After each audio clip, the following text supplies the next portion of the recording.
아주 극악한 상황이 발생하지 않으면 내정과 관련된 문제이기 때문에 미국은 한국의 변화를 정확하게 알고 있을 겁니다. 한국의 선거 상황도 알고 한국 사회가 어떻게 변화해 가는 것, 그리고 한국 사회의 정파 간의 갈등이나 분열 이런 것도 정확하게 알 겁니다. 아마 미국은 장기적으로 한반도에 손을 뗄 가능성이 아주 높을 겁니다. 그리고 문화적으로나 역사적으로 이 한반도라는 것이 결국은 중국의 영향력 하에 들어갈 수밖에 없다, 이렇게 생각하는 사람들이 미국의 조야에 많을 겁니다. 그리고 이제 한국에서 예를 들면은 뭐 소상하게 알고 있을 겁니다. 도널드 트럼프 대통령이 훤하게 알고 있겠죠.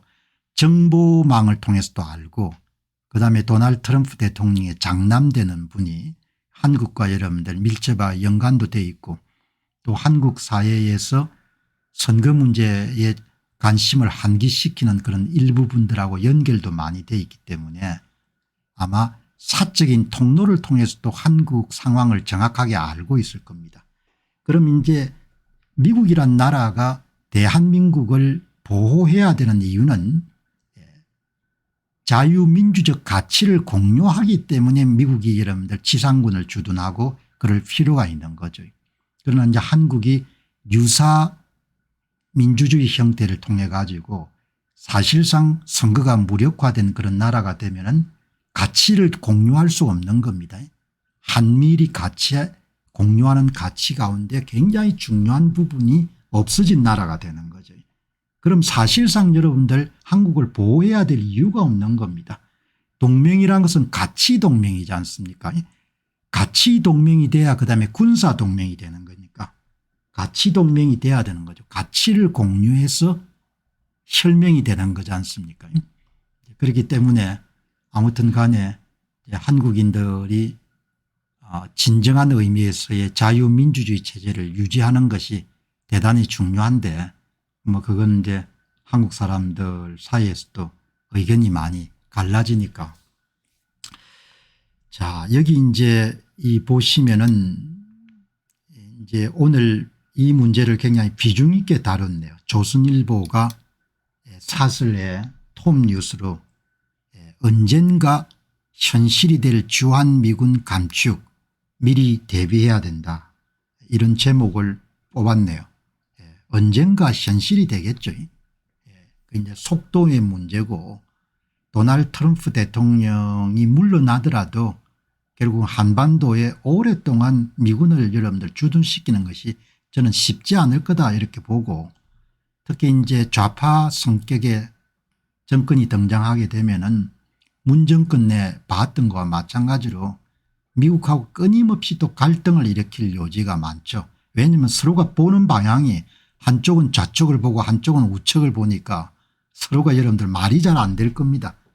그리고 형식적인 관계는 유지하더라도 굉장히 이렇게 껄끄럽고 불편한 관계를 유지하다가 뭐 그러나 정권이 좌측 정권이 오래 가게 되면 결국은 주한미군이 떠날 수밖에 없겠죠.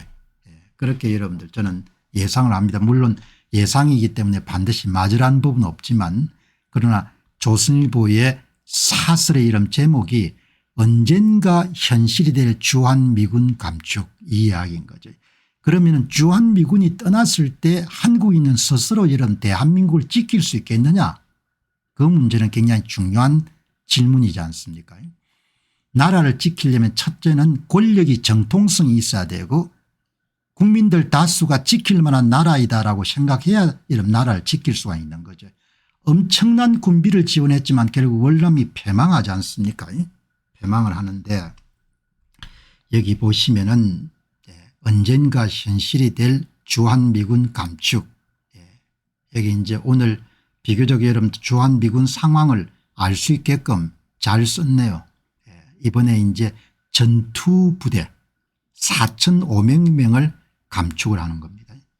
그러니까 그동안 이제 미국 측의 발표나 이런 것을 보게 되면은 미 국방부가 일상적인 그런 일 가운데 하나다, 이렇게 하지만 조선일보 사설은 4,500명 감축은 예고된 것이나 다름없다 이렇게 이야기를 하네요. 그 이유가 왜냐하면 미국이 모든 그런 화력을 집중해서 대중 정책에 초점을 맞추고 있기 때문에 그 미군의 전략적 유연성, 그러니까 모든 미국 휘하에 있는 군대에는 주둔 지역이 어딘지 간에 미국의 전략적 목표에 맞춰서 차출되기도 하고 파송되기도 하고 이렇게 하니까 지난해 주한미군을 중국에 집중하도록 재편하며 한국이 북한 상대 재래식 방어 부담을 더해야 될 것이다.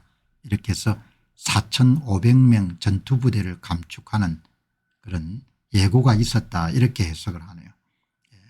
그래 이제 한국은 결국은 미 공군의 월등히 뛰어난 그런 전력 지원으로 대북 억제를 해야 되고 지상군에서는 한국 스스로가 여러분들 방어를 해야 되는 거죠.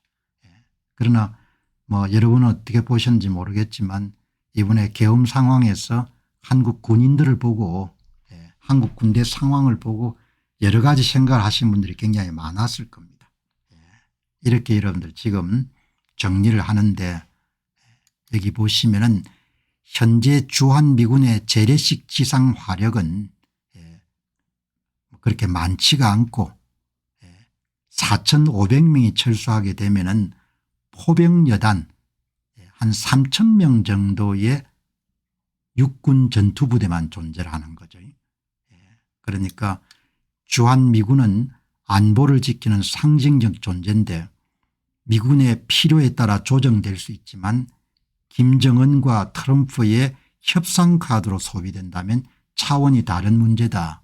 이렇게 사설의 끝자락을 여러분들 결정을 했는데 기본적으로 한 3,000명 가까이 최대 3,000명 정도의 지상군 전투부대만 존재하니까 사실상 상징적인 것이 그냥 지나지 않는 그런데 이제 조선일보가 걱정하는 것은 트럼프가 김정은과의 이벤트를 위해 주한미군 카드를 쓸 가능성이 있다.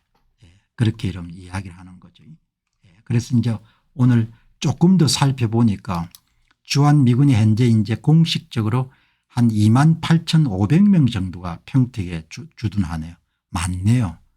육군이 2만 명이고 공군이 8,000명이고 특수군이 500명인데 육군 2만 명 가운데서 실제로 전투부대는 이번에 4,500명이 빠지게 되면 3,000명 정도가 남기 때문에 육군 내에서 이런 전투부대의 비중이 10에서 한 30, 20% 정도까지 떨어지네요. 전투부대가 현재 이 육군만 따지게 되면 순환 배치여단이 4,500명, 포병여단이 최고로 잡아서 3,000명, 순환 배치여단이 철군하게 되면 지상군 육군 전투부대는 3,000명 정도가 남는 겁니다. 그러니까 지금 한국에 주둔하고 있는 많은 군인들은 대부분 지원부대네요. 저도 이렇게 전투부대가 이렇게 작구나. 그동안 전투부대가 굉장히 이렇게 많이 줄어들었구나 하는 부분을 한 번 더 확인하게 되는데 보도한 대로 4,500명이 철수하게 되면 한국에는 싸울 수 있는 포병여단 하나만 남게 되고 포병여단이 최저 2,000명에서 최고 3,000명 정도인데 그러니까 육군 내에서 전투부대가 차지하는 비중이라는 것이 10에서 15%로 급감하고 그렇기 때문에 전쟁 억제력의 약화라는 것은 뭐 피할 수 없는 일이고 철수한 이후에는 육군 내에서 지원부대 비중이 80% 이상이 될 것이다. 이렇게 여러분들 보는 겁니다. 그러니까 좀 이해가 안 되는 것이 육군의 여러분들 2만 명 가운데 16,000명 이상 정도가 지원부대인 겁니다. 육군 내에서. 그러니까 실질적으로 전투 억제력이라는 면에서 보게 되면은 현저하게 그런 비중이 줄어들어 가지고 상징적인 그런 존재 미군이 주둔한다 상징적인 존재를 이야기한다 이렇게 볼 수가 있는 거죠. 그러니까 전투부대가 20% 많이 잡아가지고 20%입니다. 20% 정도 되고 그다음에 지원 부대가 80% 정도를 차지하니까 결국은 이제 지상군 한국 스스로가 이제 나라를 방어해야 되는 그런 부분들이 이게 2,000명이나 3,000명 정도가 남는 겁니다. 전투부대가 지상에서 싸워줄 수 있는 미군이 2,000명에 3,000명. 한국인 스스로가 이제 육군은 다 담당을 해줘야 되는 거죠. 그래도 한국의 화력이 여러분들 우세하고 하니까 싸울 수 있겠는데 기본적으로 싸울 만한 지킬 만한 나라인가라는 부분들이 대단히 중요한 거죠. 싸울고 지킬 만한 나라가 되려면 우리나라가 돼야 되지 그들 나라가 되면 안 되는 거죠. 그들 나라가 되면 지킬 만한 가치는 없는 겁니다. 그리고 자유민주주의 체제에서 유사민주주의 체제로 전환하게 되면은 미국이 가치동맹으로서 가치가 없는 겁니다. 나라를 함께 여러분들 보호해 줘야 될 가치가 없는 겁니다. 유사자본주의 유사민주주의. 이제 어제 좀 논쟁의 여지가 있지만 쇠락의 길이라는 그런 칼럼을 여기에 서강대학교 철학과 교수를 지냈던 최진석 전 교수 근래 보기 드물게 잘 쓴 모든 문명이나 조직이나 나라라는 것은 생로병사로부터 예외가 될 수 없지만 그 오랫동안 번영을 하려면은 기초가 좀 튼튼해야 되는데 어제 이야기 중에서 이런 가장 뼈아픈 문장은 이거지 않습니까? 다산 정약용이 이 나라는 털끝 하나라도 병들지 않은 곳이 없다 이런 이야기를 하지 않습니까? 썩지 않은 곳이 한 군데도 없다는 거죠. 어제 최진석 교수가 이 나라는 털끝 하나라도 병들지 않은 곳이 없고 지금 당장 계획하지 않으면 나라가 망하고 났어야 그칠 것이다. 다산이 죽고 74년 만에 나라가 일본에 망하죠. 그때는 가렴주구나 부정부패가 성행했는데 지금 대한민국의 식자층이나 엘리트들을 보면은 도덕적으로나 윤리적으로 정신적으로 너무나 타락한 것이 눈에 보이는 겁니다. 제 나라가 망할 수 있는데 전부 다 입을 다무는 겁니다. 그리고 거짓말을 하는 거죠. 조선조에는 부정부패나 가렴주구가 성행했는데 지금은 나라가 망할 수 있는 일에 천부가 입을 다물고 뭡니까 거짓말을 하는 것을 매일 신문에서 봐야 되는 겁니다.